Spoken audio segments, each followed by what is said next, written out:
हम जब दिल्ली गए, हम भाजपा से नहीं मिले, हम भाजपा के सदर से नहीं मिले। और मैं वसूख से आपको कहता हूं, आज तक भी हम देश के प्रधानमंत्री से मिले, हम देश के गृह मंत्री से मिले। और जब मैं अपील करता हूं, मैं देश के प्रधानमंत्री को करता हूं।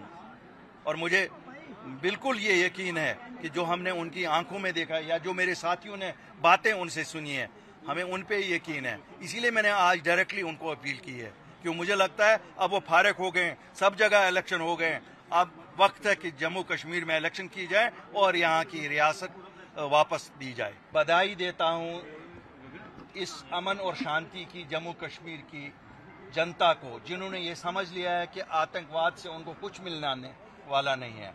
और बधाई के हकदार एक तो जम्मू कश्मीर के लोग हैं और हमारे सिक्योरिटी फोर्सेस हैं, जिन्होंने लोगों के दिलों में ये बिठा दिया कि आप अगर अमन से रहेंगे, हम आपके साथी हैं। होगा फर्स्ट क्लास G20 होगा, आप देखेंगे कश्मीर पीक पे अपनी मेहमान नवाजी पे होगा। There will be civil reception for them everywhere. G20 हो सकता है, चुनाव क्यों नहीं हो सकता? चुनाव देखो यार, ये डर रहे हैं, क्यों आप मुझसे इन लोगों को कितनी मैं सुनाऊंगा इनको, ये डरते तो ये है।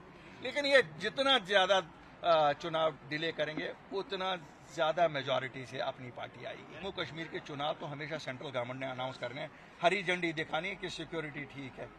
वैसे हमें तो रोज कहते हैं सिक्योरिटी ठीक है, ऐलान में भी हमारे गृह मंत्री साहब कहते हैं, तो लेकिन पता नहीं क्यों।